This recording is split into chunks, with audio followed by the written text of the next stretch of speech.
যাকে স্পেনের মুসলিম বিরোধী সমর্থকরা থামাতে চেয়েছে সেই ছেলেটাকেই মহান আল্লাহ পাক পুরো পৃথিবীর সামনে সম্মানিত করেছেন। লামিনের বিশ্বাস ছিল মহান রবের ওপরে, আর সৃষ্টিকর্তাও যেন তাকে দুমুঠো ভরে সম্মান দিলেন, চুপ করালেন স্পেনের মুসলিম বিরোধীদের। হ্যাঁ, তাই মুসলিম বিরোধীদের উপযুক্ত জবাবটাই দিলেন লামিনে ইয়ামাল। মুসলিম হবার জন্য কত কটু কথা শুনতে হয়েছে লামিনকে। একটা সময় তো বলেই ফেললেন প্রয়োজনে তিনি ফুটবল ছেড়ে দেবেন, তবুও তার ধর্মকে কটু কথা বললে ছাড় দেবেন না। লামিনকে ফুটবল ছাড়তে হয়নি, বরং সব অবজ্ঞার জবাব এক রাতে দিয়ে দিয়েছেন। লামিনের এই জয়টা কি পুরো মুসলিম বিশ্বেরই নয়? স্পেনে যখন চলছে মুসলিম বিরোধী স্লোগান, তখন ফুটবল মাঠে মুসলিমদের হয়ে একাই লড়ে যাচ্ছিলেন বার্সেলোনা সেনসেশন।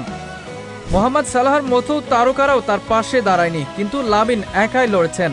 মূল ঘটনার সূত্রপাত সর্বশেষ ফিফা উইন্ডোতে মিশর বনাম স্পেনের ম্যাচে। মুসলিম ধর্মকে নিয়ে কটু কথা বলতে থাকেন একদল সমর্থক। যদিও তারা লামিনকে কিছু বলেনি, কারণ লামিন ইয়ামাল তাদের দেশেরই ফুটবলার। তবে নিজ ধর্মকে ছোট হতে দেখে চুপ থাকলেন না তিনি। নিজের ইনস্টাগ্রামে তীব্র নিন্দা জানান বার্সার বর্তমান নাম্বার 10।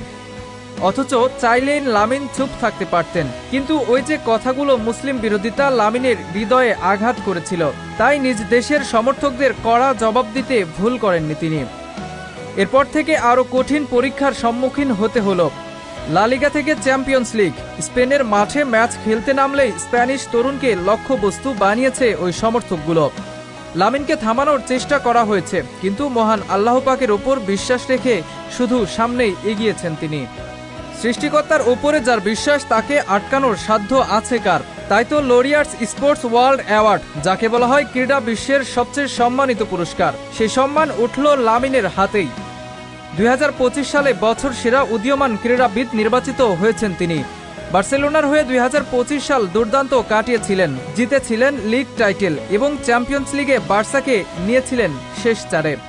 সকল সমালোচনা আর বাজে দিন উপেক্ষা করে সৃষ্টিকর্তার ওপরে বিশ্বাস রাখা লামিনের জন্য অ্যাওয়ার্ড বিশেষ প্রাপ্তি। লামিন আগামী দিনগুলোতেও এভাবে এগিয়ে যেতে চান।